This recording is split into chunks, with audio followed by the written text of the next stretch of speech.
tuuti mercredi di ci jégalu bu baax. mercredi bu jot 16h ngeen ñëw en direct la man ak suma nijaay ji le grand Serigne Saliou Guèye donc c'est en direct yéen tamit ngeen di aimer di commenter boole ceeg di partager merci beaucoup en tout cas de votre fidélité renouvelée à Sénégal 7 surtout nag émission bi ñu ci ànd ak Serigne Saliou Guèye maa ngi gis commentaire yëpp sama gars yi romb de di ñu nuyuwaat ba tey waa secteur informel ñun ñëpp ci émission bi lañ bokk moo tax ñu ngi nuyu ñëpp Serigne Saliou ñëpp ci émission bi lañ bokk waaw ñëpp la ñuy nuyu Oumy Ba maa ngi lay nuyu Fatou Kiné Ngom maa ngi lay nuyu Abi ma grande sœur de Allemagne ñu ngi lay ziara waaw yéen ñëpp Pape Guèye maa ngi lay nuyu bu baax a baax en tout cas yéen ñi ñuy Modou Silla maa ngi lay nuyu Jéeri notre grand ñu ngi lay ziara yéen ñi ñuy seetaan ñëpp ñu ngi leen di nuyu bu baax a baax di leen jox seen wàccuwaay di leen wax rek ne Charles André ñu ngi lay nuyu di la ñaanal jàmm di ko ñaanal soxna si Charles André Tamba yéen ñiy seetaan ñëpp alors avant ñu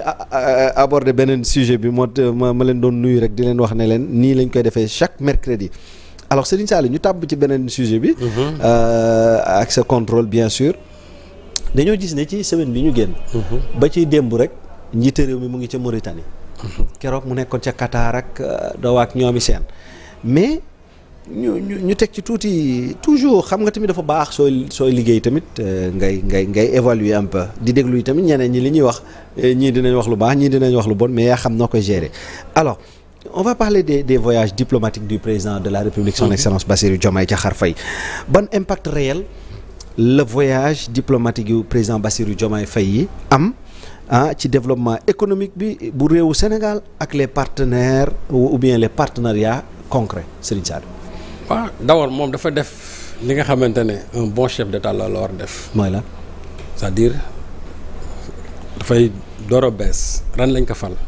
waaw il faut mu dem gën a non seulement ubbeeku dans le monde. mais gën a solidifier encore sunu partenariats yi ou bien acquérir de nouveaux partenariats avec d'autres pays. wala ñu gën ko consolider. bi nga xamante ne moo ci mujj. mu demoon aux Émirats ba pare jaar dem Qatar. pour le forum de Doha. effectivement mais Émirats ñëpp xam nañ ne c'est un partenaire du Sénégal. soo xoolee en matière d'importation après boo jëlee en Asie. après la Chine et l'Inde. mais sont les Émirats qui viennent. avec 363 milliards en matière d'importation. te boo xoolee le sens inverse le Sénégal exporte peu. donc opportunité la pour ñu mën a xool nan la mën a Sénégal mën def bay gën a exporter foofu. mën a équilibrer un peu. et puis en plus les Émirats n'oubliez pas que l'actuel port de Dakar c'est Dubaï Port World. xam nga Dubaï ça fait partie des États fédérés de émiratis. donc déjà Dubaï est présent au Sénégal. Dubaï est présent au port de Ndayane. donc loolu opportunité la te soo xoolee au mois de juin bi passé. Serigne Gueye Diop a accueilli ici le président de la chambre de commerce de Dubaï. fii recevoir na ko fii pour d'abord s'inscrire dans le cadre du projet. réaliser encore ay ay pôles ba pare. créer ay zones industrielles 8 jusqu'à 14. Effectivement. Et Serigne Gueye Diop leur avait dit allez même à l'intérieur du pays bu ngeen demee ngeen gis les opportunités d'investissement. donc boo xoolee Serigne Gueye Diop déjà préparé woon na le terrain même au président Bassirou Diomaye Faye li nga xamante ne moom la wuti woon aux Émirats arabes unis. te xam nga ne ñooñu en matière vraiment de l'industrialisation du pétrole ñoo ci mën. en matière de pétrochimie aussi ñoo ci mën ak aussi aujourd'hui ils sont tournés vers la numérisation tous azimuts. et ñoom comme que am nañ un savoir-faire une expérience dans ce domaine-là surtout de l'industrialisation du pétrole. moi je crois que ce serait bien que le Sénégal aille là-bas surtout et n'oubliez pas aussi que le projet là aussi aura besoin de financement. mais nag dans le cadre comme ni ko président Diomaye waxee dans le cadre tout simplement du respect nous de nos valeurs et toujours un partenariat gagnant-gagnant mu bañ a nekk loo xam ne ni dafay déséquilibré loo xam ne ni Sénégal du ci gis boppam comme ça a été avec le depuis votre fille parce que j'ai dit que 90% de l'exploitation ça revenait du port de Dakar ça revenait au Dubaïote avec le port de Ndayane on a négocié parce que Port Ndayane bi aussi c'était dans la même logique. On a négocié jusqu'à 40%. Et l'objectif c'est d'aller quasiment vers 50-50. Ça, Ousmane Sonko l'a fait récemment. Donc pour dire que les choses sont en train d'être équilibrées. Et le président Diomaye a dit lors de sa rencontre aux Émirats, non, à Doha, mais le Sénégal n'est pas un pays fermé. Nous sommes ouverts à tous les investisseurs. La preuve, aujourd'hui, le premier investisseur au Sénégal, c'est la Chine, ce n'est plus la France. La Chine, c'est le deuxième partenaire commercial du Sénégal. La France est le premier partenaire commercial du Sénégal. La France était le premier investisseur au Sénégal, mais aujourd'hui, la Chine daaneel nañ leen. Et là, le président Diomaye l'a même invoqué. wax na ko à 2 reprises. Ce qui veut dire que tout simplement que le Sénégal, ñun on n'a pas de fixisme par rapport à certains pays déedéet.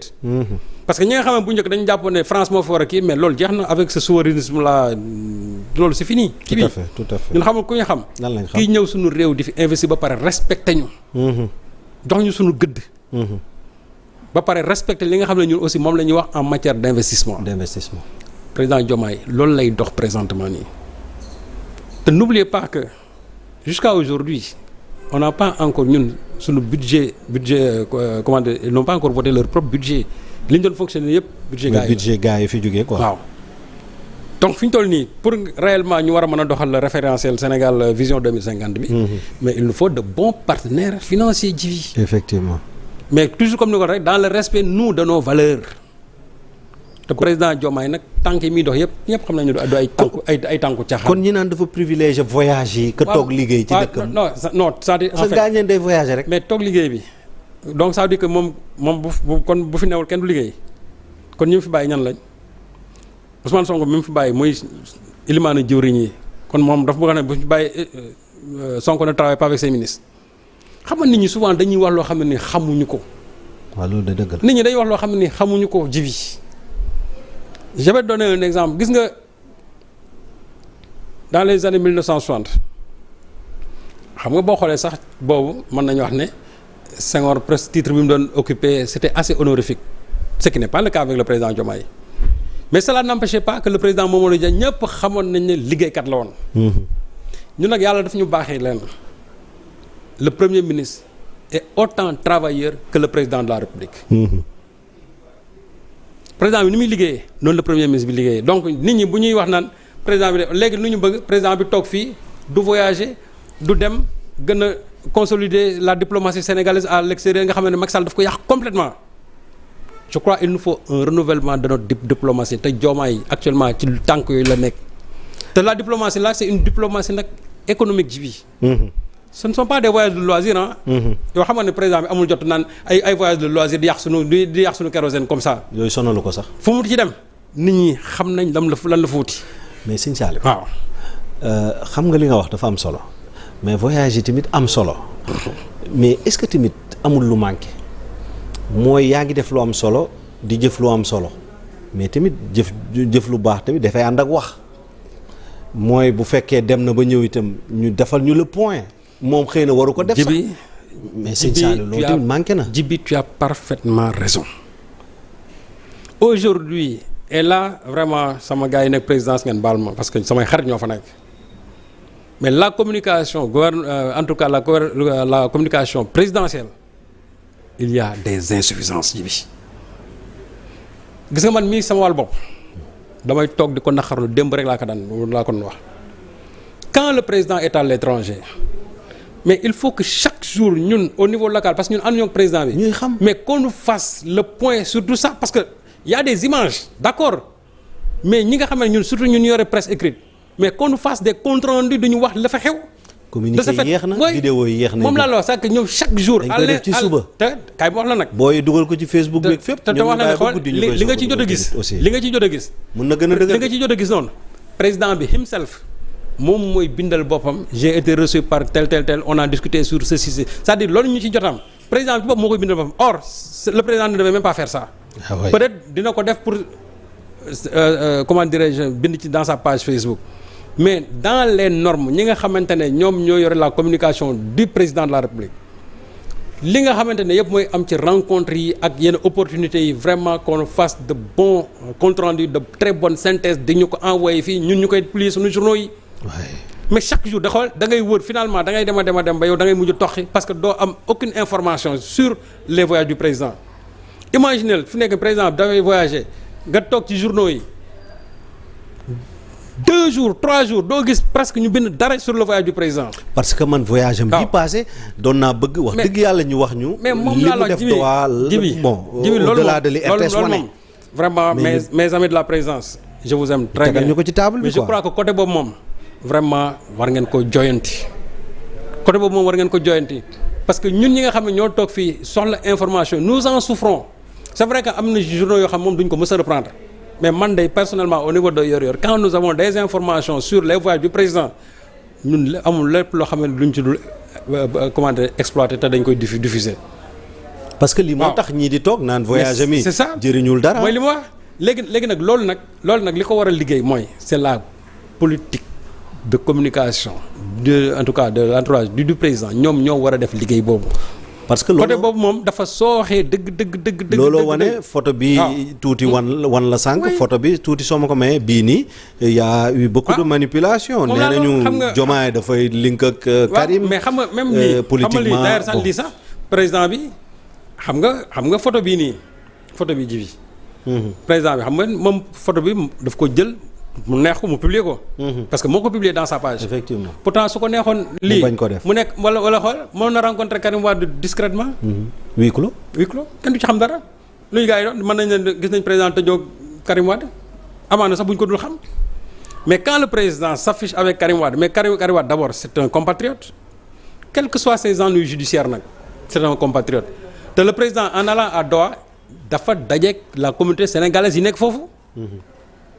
Karim Wade loo ci mën a wax c'est un leader politique Karim Wade loo ci mën a wax il a soutenu le PASTEF à la dernière élection présidentielle loolu moom kenn mënu ko bañ donc ñii scandale c'est de comment dire c'est de pseudo indignés ci bi ñi ko doon def ils sont indignés mais c'est de pseudo indignés parce que man gisuma ban indignation la war a mën a am photo bi le fait que le président ñu ne ñenn ñi sax dem nañ ba ne woy Sénégal dafa soxla xaalis donc il faut mais moi je crois que qui connaît la diplomatie sénégalaise ñoom war nañ xam ne il sait pertinemment que ne su fekkente ne Sénégal dafa bëgg a signer ak Qatar des accords financiers moi je crois que c'est pas par le biais de Karim Wade la ñuy jaar Karim Wade nag am na fa ay link am na lu mu fay liggéey en tant que compatriote su ma nee facilité loo xam ne day ñëw ci réew mi aussi moi je crois que c'est son devoir de le faire. il faut dire que il faut aussi tamit fu mu dem président de la République dafay def discours yoo xamante ne nii à l'étranger les journalistes dañuy wax ne c'est excellent.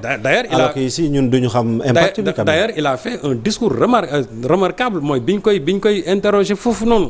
Oui. Il a parlé des opportunités et là c'est là où il a précisé que le Sénégal n'est la chasse gardée de personne.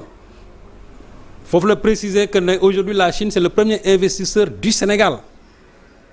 Donc vraiment moi je sais que mes amis de la presse ñenn ñi dañuy ñàkk sujet yu ñuy traiter rek moo tax quand je vis des gens là en disant woy am na sax des gens sont allés jusqu'à dire que ça crée même des séismes au sein du PASTEF.